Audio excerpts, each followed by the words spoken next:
My name's Ian Johnson. I'm Associate Head of Department for Information Science here at UE and part of the UE Cyber Group. Today's presentation is entitled Cybersecurity for Business, or if you like, Cyber101. Basically, an introduction to it as a topic. So, what are we going to talk about? What is cybersecurity and why is it getting more important for organisations and individuals? What are the most common types of threats and attacks, and who commits them? What can happen if things go wrong, and how we can protect ourselves against these? So what is cybersecurity? Cybersecurity refers to the protection of information systems, hardware, software and associated infrastructure, the data on them and the services they provide from unauthorised access, harm or misuse.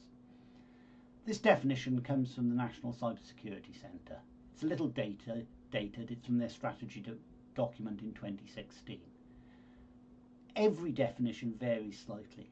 It's striking the right balance between protecting the hardware, the systems that we operate, and protecting the data that resides on them. In the past, we would separate information assurance and computer security. But nowadays, we tend to talk about cybersecurity to encompass both. The topics become a lot more complex because where we hold significant amounts of personal data has increased hugely, and the risks to those devices have changed over time.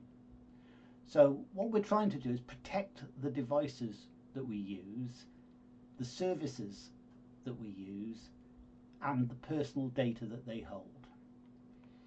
Two useful but still interesting ways of thinking about this, although they are a bit dated, are the CIA triad and the Parkerian Hexad.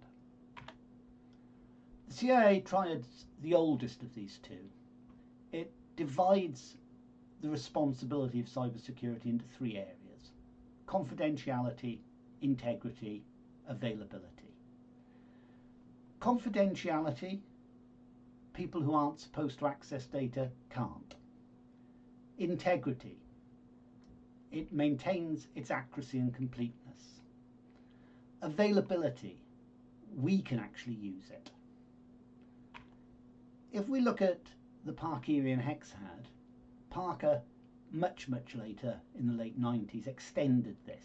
He slightly modified the original meaning of confidentiality, integrity and availability, but added to that list authenticity, possession and utility. We can think of possession and utility as being parts of availability in the CIA model, but what we're trying to do is distinguish between different problems. So if we have data that's encrypted and we've lost the key, it's clearly no longer available to us. But it really is a matter of utility. It's still our possession, we can't actually use it. If on the other hand we've got encrypted data that we've actually lost, we haven't necessarily compromised confidentiality, but we have lost possession. Authenticity is becoming far more important. Authenticity is really, what do we know about the provenance of this data? Can we verify the accuracy of a sensor reading? Can we verify the source of a sensor reading? Can we verify the authorship of an email? Particularly in a world where fake news is a growing problem, verifying authenticity becomes important. Who are we afraid of? Well, a lot of this depends on who you are, what your value is, and how much of a target you are. Script kiddies are unskilled hackers. They run standard tools, well-known attacks to break into computers. Often not malicious, often malicious, it varies. But regardless, you can still lose data which will have severe consequences. Script kiddies generally attack anything. Cyber criminals, on the other hand, are a business. They're operating in this sphere to make money.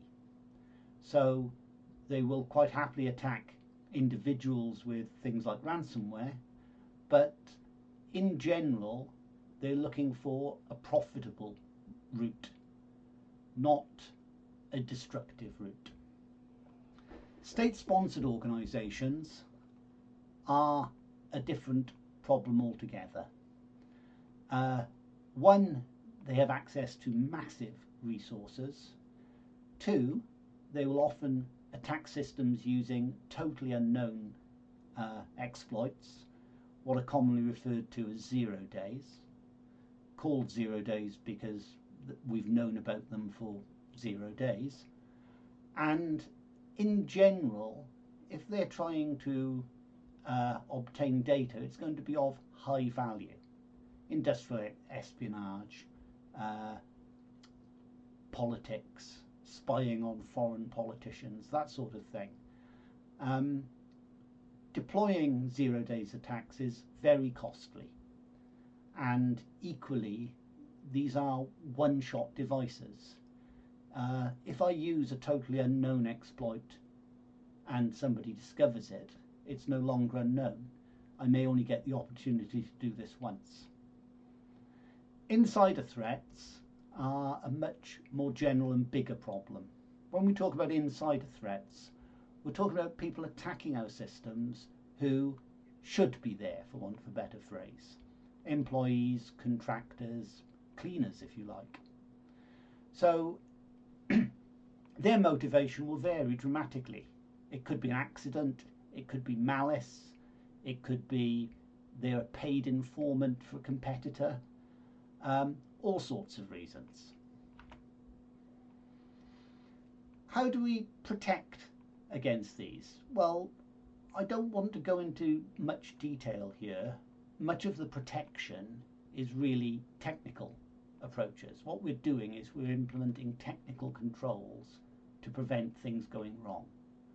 So we can enforce confidentiality through encryption or access controls. Access controls are things like requiring a username, password, and ideally a second factor to access data. Encryption is using mathematical algorithms to render that data meaningless. Both of these stop people who shouldn't have access to the data accessing it. Integrity, maintaining the accuracy of the data, that we know it's correct. We can use hash algorithms to make sure that it's unchanged. Minor changes in the data will change the hash dramatically, and the hash generally is a one size key, if you like, to the authenticity of the data. If we encrypt the hash using public key cryptography, we can generate a digital signature, a mechanism of showing the provenance of that data. If it's signed with my key, you can have confidence that I produced it, or at least I want you to think I produced it. Availability, the oldest and simplest mechanism of maintaining availability is backups, and this is still true. But we can also look at things like patching our systems to make sure that they are not vulnerable, and redundancy and fault tolerance. So many modern computers operate RAID systems where a single disk failure would not cause the loss of the data, it would be recoverable. So this is fault tolerance. Any list of cyber threats is going to be dependent on your context. If I'm trying to protect critical national infrastructure like the national grid, the threats that I need to worry about will be very different to if I'm a bank or if I'm an online bookmaker. An online bookmaker is probably most at risk from distributed denial of service attacks. Critical national infrastructure providers probably have less reliance on data security. So looking around for a top 5, if you like, to structure this presentation, I went to the Institute of Chartered Accountants. So this is their list. I wouldn't necessarily agree with it comprehensively, but it's a useful starting point. So their list is ransomware, malware that encrypts your data so you can't use it.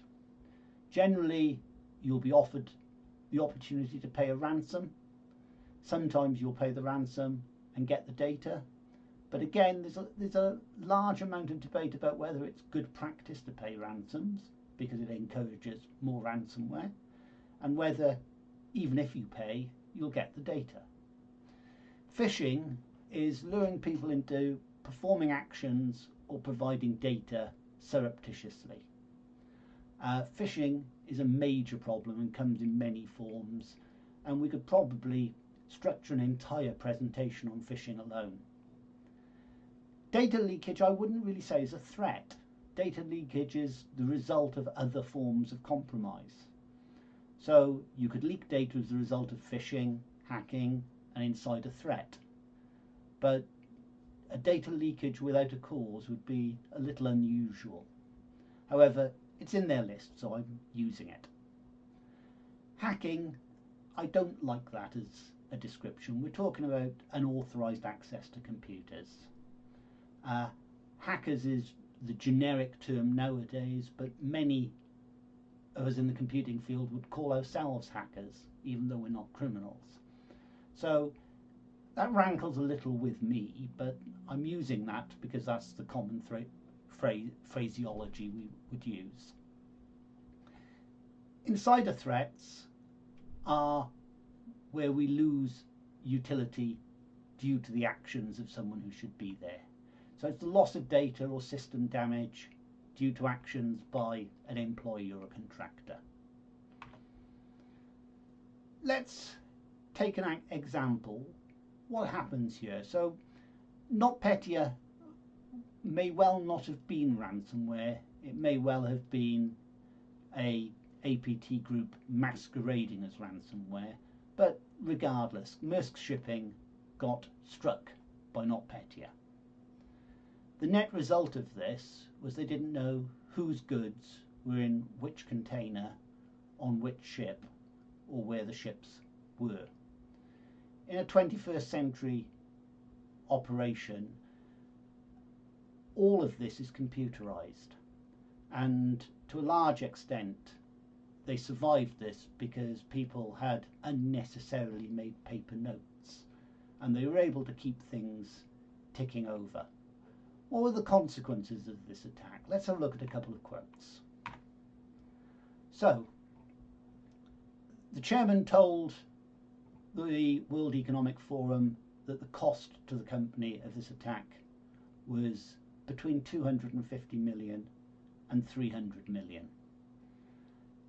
All end-user devices were destroyed.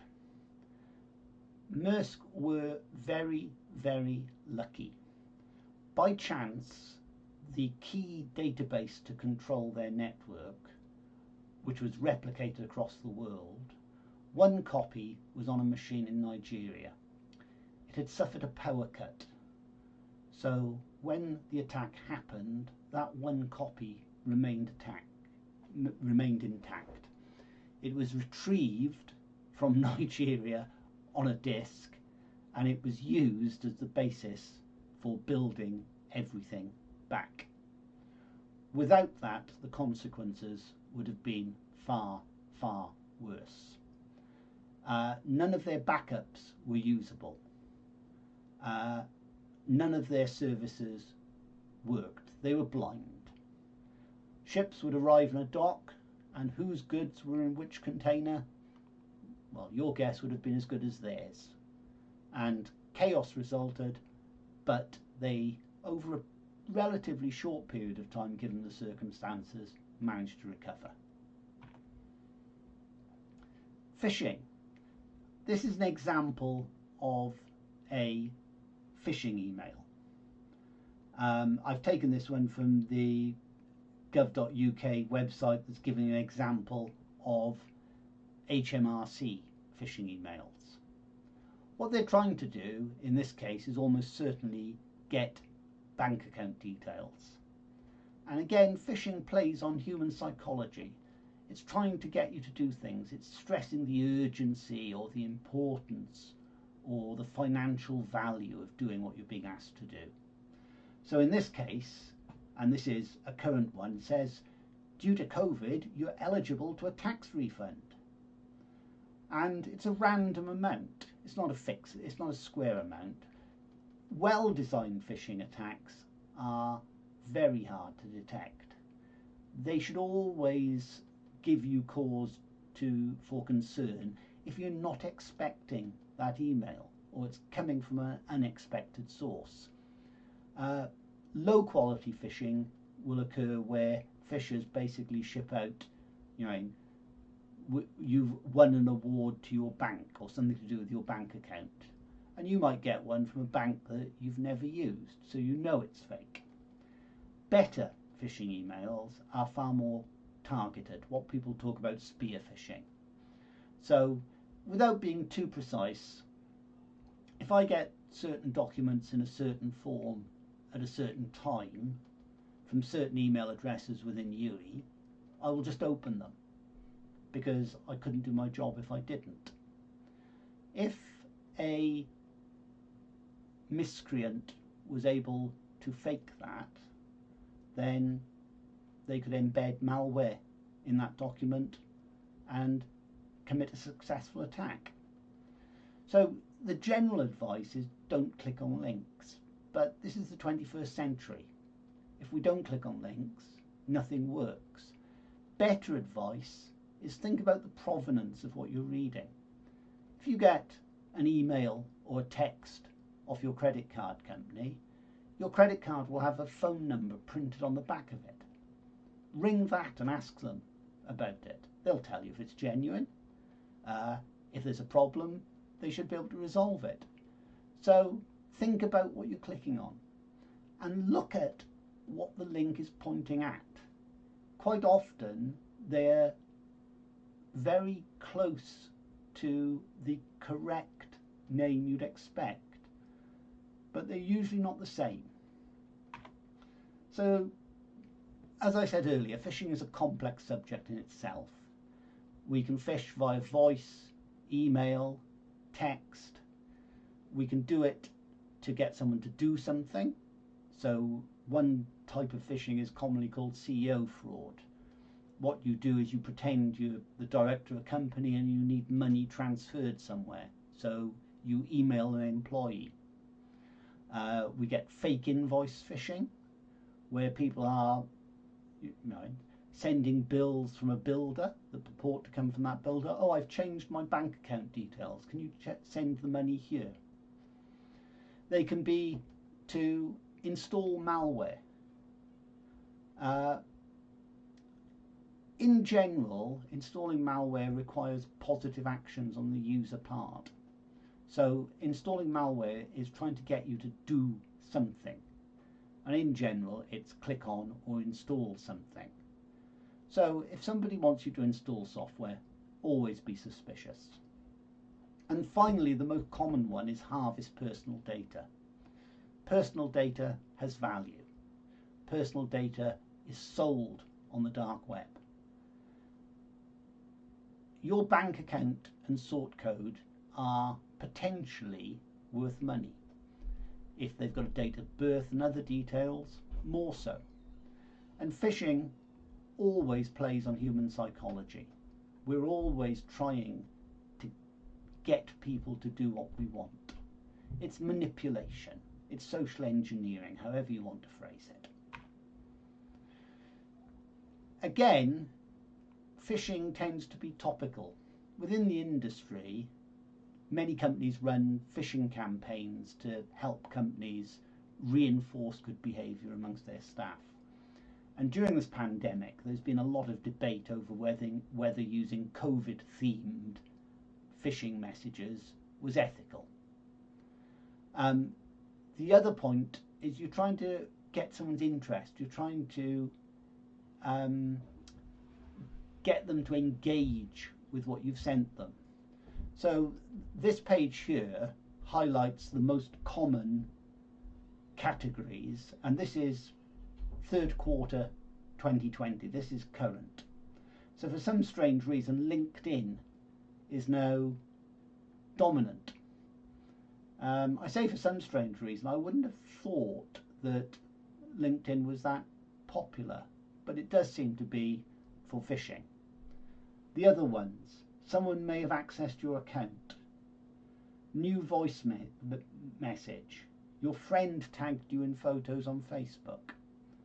They're trying to engage you, they're trying to get you to react, do something. Again, top subjects, payroll deduction form, please review the leave law requirements, COVID safety policy, COVID remote work policy, official quarantine notice. For general email, you can see that currently there very much is a COVID theme. They're trying to create topics that get your interest, that engage you, that you're going to want to respond to. When we look at data breaches, we are governed by what most people refer to as GDPR, the European General Data Protection Regulations. Correctly, this is now the UK Data Protection Act 2018, and in reality it's an update on the earlier Data Protection Act. The GDPR sets out 7 key principles for handling, holding, using personal data. I'm not going to read them out, they're on the slide, but compliance with the GDPR is not a choice. It is a legal requirement, and the major change from the current to the previous Data Protection Act is the cost of errors. The Data Protection Act also gives individuals a large number of rights. You have the right to be forgotten. You have the right to have your data erased, for example. You have rights to review automated decision making. You have the right to be able to move your data to another provider of whatever service. You have the right to know what data is held on you. And I could go on. If you look at the link at the bottom, the Information Commissioner's Office is responsible for enforcing this law in the UK. And they have an endless range of guides that will tell you absolutely everything you might want to know about the Data Protection Act. Why am I mentioning this? Because this is where real problems occur if you suffer a data breach. The maximum penalty for serious infringements has been increased from, I think it was £400,000 to €20 million, or 4% of last year's global turnover, whichever is the higher. And we also have a situation where individuals can face criminal sanctions for breaching the Act. I've given one case there where a salesperson took client data with her when she changed company. She was prosecuted in the magistrates' courts and fined. Again, if you're interested, there's a reference at the bottom of the slide. When personal data is compromised, one of the key problems is losing passwords. Many people reuse passwords, and reusing passwords is possibly the largest mistake you can make. Troy Hunt maintains a fantastic website. The link is on the top of the slide. Have I been pawned? You put in an email address and it will tell you where they got a hit on that email address, i.e. a password, and how many. So if you look at some of the cases on the right hand side, these were all huge breaches. Let's have a look at a couple of examples. The Information Commissioner's Office fined British Airways £20 million for failing to protect personal data. ICO found BA ought to have identified weaknesses in its security and resolved them with security measures that were available at the time. This is a current case. I believe it was decided in October in terms of the penalty. The case itself occurred in 2018. But again, this is why I was saying I don't think data breach is necessarily a risk. In this case, their network was externally exploited and unlawfully accessed. That was how they lost the data. So trying to put that into a separate category is not necessarily a good idea. TalkTalk is very much a classic case. TalkTalk were effectively the victim of script kiddies. The entire process with handling this data was appallingly handled. The entire process of handling the discovery of the attack was appallingly handled.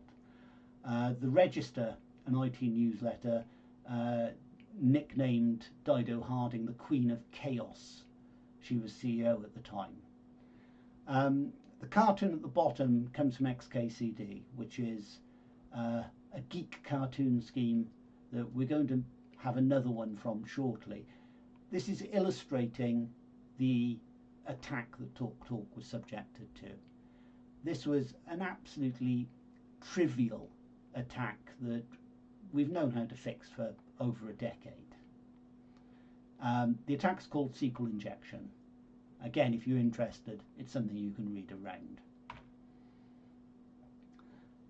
Going on a bit, ICO investigated this hack. The investigation highlighted the database was outdated. It was affected by a bug for which a fix had been available for over 3.5 years but had not been applied. The attack was a SQL injection attack, a common type of cyber attack that had been well understood for more than 10 years and for which known defences exist. It would be very interesting to see how the TalkTalk incident would be handled under GDPR. The personal and financial costs to the company and the executives today would be significantly more severe. At the time, the penalties were not available to the Information Commissioner's office. The next example is yet another data breach, but this is an insider attack.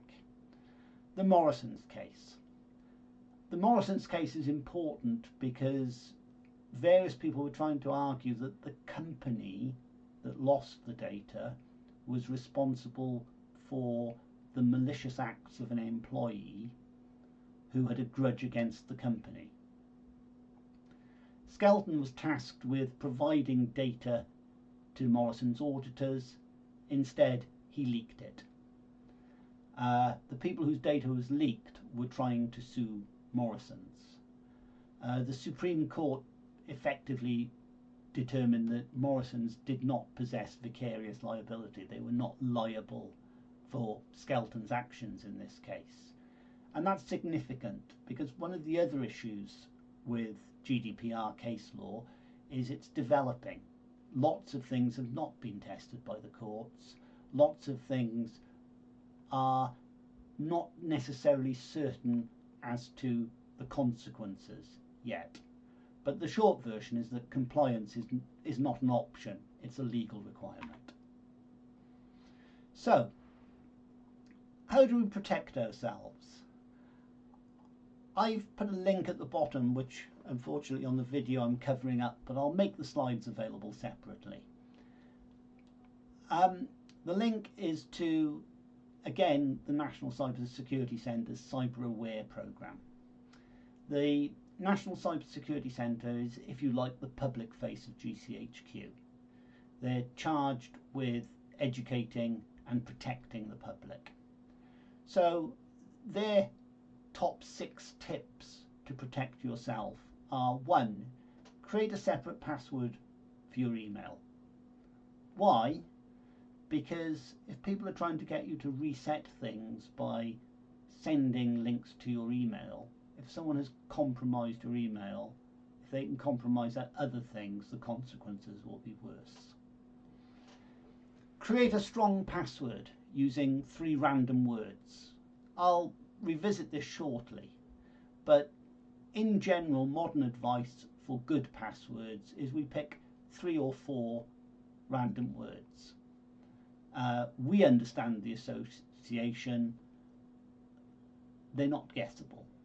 So when some people talk about passphrases, which is another good way of putting it, but if we pick a phrase like, now is the time for all good men to come to the aid of the party, it might have a lot of good properties, but it can be in a database. The example on the next slide is correct horse battery staple. On its own, that's a superb password. However, as it's become the example for this type of password, it's now in every cracking file that anyone trying to break a password would use. So it is of no utility whatsoever. The whole point is you want something that's not guessable but easy for you to remember. I tend to suggest 4 random words, not 3. The short version is the longer the string, the better. Save your passwords in your browser. Many modern browsers will generate very strong passwords for you. But more importantly, you then don't have to remember them, and equally, they're not possessed anywhere else. Turn on 2-factor authentication. When you're using many systems at UE, you're required to use 2-factor authentication. I much prefer using an authentication app such as Google Authenticator, but you can do this if you like via text messages. Excuse me. The problem with text messages is they themselves can be faked, so I would prefer to use an authenticator app. What you're trying to do is generate a separate code to demonstrate you're in possession of a device. So my cell phone provides my authenticator app. If you have got my password but not my cell phone, you still can't get into various services. Update your devices. Maintaining patch level, maintaining current operating systems are the easiest, simplest fix to a lot of problems. Most malware exploits known holes in software. If the manufacturer's provided a fix to the hole, the malware can't exploit it. So make sure that you keep your devices current. And finally, turn on backup. Ransomware is of little value to the attacker if you have the data somewhere else. If you lose your phone and can restore it from a backup, you lose very little other than the value of the phone. And in general, the value of the data on devices is far, far more than the actual value of the devices themselves. If we want to protect ourselves as an organisation, it's maintaining our IT estate, it's maintaining our systems, if you like. And again, NCSC provide advice and a certification scheme that you need to comply with if you want to trade with the government. This is called Cyber Essentials. The advice in this case is use a firewall to secure your internet connection. In other words, control what connections can come in and what connections can go out. If you're not running a web server on your internal network, which would be bad practice, you don't need to allow incoming web requests. So you block them at the border of your network. You might want to restrict employees visiting certain websites for ethical or security reasons, in which case, again, you can block these access attempts at the firewall. Equally, things like the file sharing system, what you would use to mount, say, the S drive on a UE system, these have quite often vulnerabilities in them. But if they can only be exploited locally, i.e. your attacker is already on that network, they're a lot less problematic. Choose the most secure settings for your device and software. Again, depending on what you're using, making sure that random individuals can't use it or its behavior is limited is appropriate. Many home users run Windows as an administrator. Windows 10 supports administrator or user accounts. If you have an administrator account but operate as a user, many things such as installing software will ask you for the administrator password and username. Obviously, if you're the same person, all you've got to do is type it in. But what's happening here is if somebody is trying to surreptitiously install something, it can't happen without visibility. Installing it requires you to undertake a conscious, explicit act. Control who has access to your data and services. In some cases, you may want external organisations to be able to access them. If you don't, limit to internal access only. And if you've limited to internal access, does that include your cleaners? Does that include everybody? In security, we often talk about the principle of least privilege. People should only be able to accomplish as little as necessary to do their jobs. Protect yourself from viruses and other malware. Again, anti-malware software. Keep it up to date, have it installed, use it. And finally, keep your devices and software up to date. All of this is sound advice, whether it's a home network or a small company. Going back to my earlier mention of correct horse battery staple and another XKCD cartoon, passwords, the less guessable and the longer, the better. Gibson Research has a web page that lets you estimate the challenge of brute forcing a password. If you look at modern brute forcing systems using multiple GPUs, graphics cards in other words, and a program called Hashcat, these have colossal performance, and the performance increases rapidly every year. What was a secure password 2 years ago quite probably isn't today. The cartoon is stressing the difference between creating a password that's challenging to remember but is in the modern world relatively weak, to creating a password that's easy to remember but longer. The reason here is quite simple. If I want to try every combination, if I just have lowercase letters, I've got 26. If I've got 2 lowercase letters, I've got 26 squared. 3, 26 cubed. If I add numbers into that, rather than 26, I've got 36. If I add numbers in uppercase, rather than 36, I've got 62. But the progression, that value squared, cubed to the 4th, 5th, 6th power depends on length. And in general, length trumps. So in this example, according to the Gibson Research estimate, the Troubadour password, whilst it looks relatively secure, a modern cracking rig would break it in under 2 years. That is, trying every possible combination up to that length. On the other hand, the correct horse battery staple would take more than 1 billion centuries. So correct horse battery staple we can view currently as relatively secure.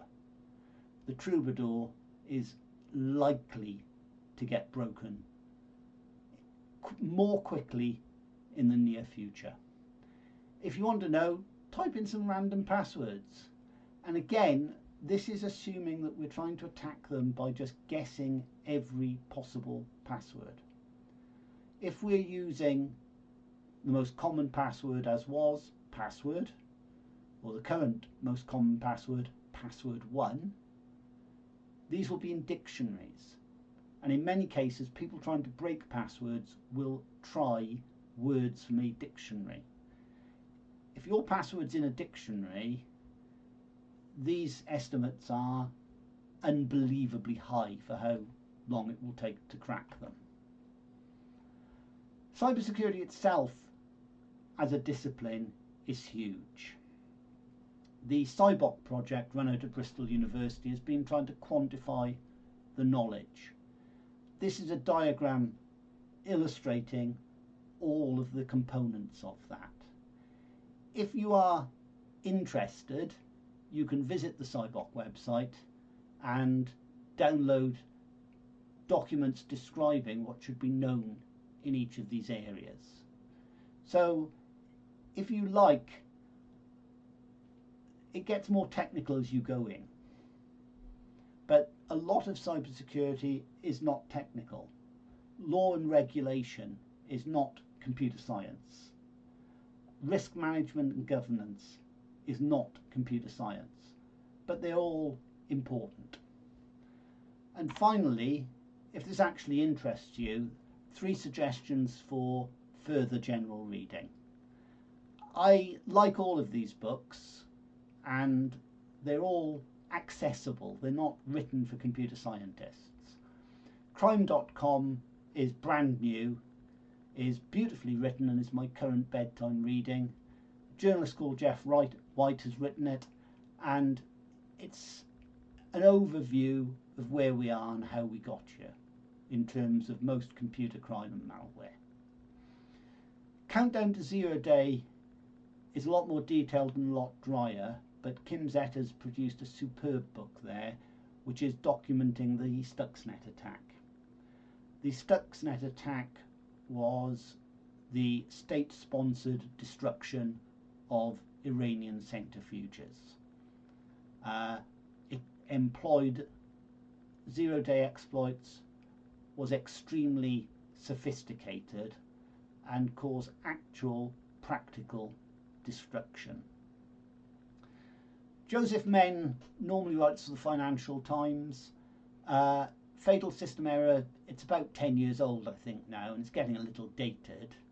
But again, it covers very comprehensively the organised crime groups who were operating mainly in Eastern Europe in the early part of this century. I think all of these are good reads. The Countdown to Zero Day is probably the driest, but potentially the most worrying for what it documents. Crime.com is the most current and probably the easiest to read. Thank you for your time, and thank you for listening.